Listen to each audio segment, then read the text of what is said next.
कंजूस और उसका सोना एक गांव में एक अमीर जमींदार रहता था।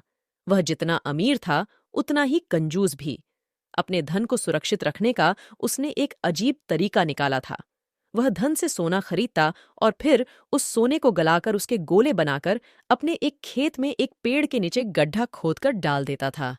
रोज खेत जाना और गड्ढे को खोदकर सोने के गोलों की गिनती करना उसकी दिनचर्या का हिस्सा था। इस तरह वह सुनिश्चित करता था कि उसका सोना सुरक्षित है। एक दिन एक चोर ने कंजूस आदमी को गड्ढे में से सोना निकालकर गिनते हुए देख लिया। वह छुपकर उसके जाने का इंतजार करने लगा। जैसे ही कंजूस आदमी गया, वह गड्ढे के पास पहुंचा और उसमें से सोना निकालकर भाग गया। अगले दिन जब कंजूस आदमी खेत में गड्ढे के पास पहुंचा तो सारा सोना गायब पाकर रोने पीटने लगा।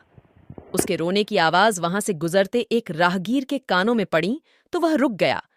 उसने कंजूस आदमी से रोने का कारण पूछा तो कंजूस आदमी बोला, मैं लुट गया, बर्बाद हो गया, कोई मेरा सारा सोना लेकर भाग गया, अब मैं क्या करूंगा।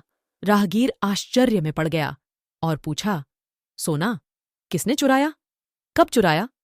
कंजूस आदमी बिलखते हुए बोला, पता नहीं चोर ने कब इस गड्ढे को खोदा और सारा सोना लेकर 9-2-11 हो गया।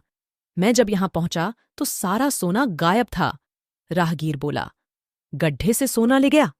तुम अपना सोना यहां इस गड्ढे में क्यों रखते हो? अपने घर पर क्यों नहीं रखते? वहां जरूरत पड़ने पर तुम उसका आसानी से उपयोग कर सकते हो।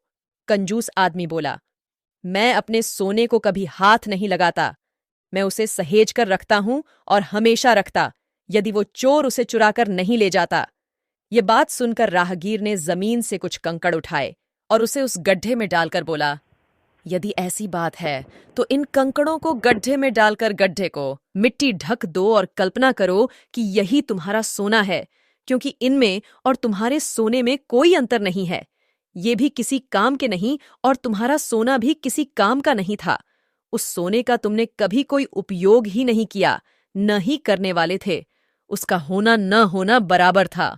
सीख जिस धन का कोई उपयोग न हो, उसकी कोई मोल नहीं।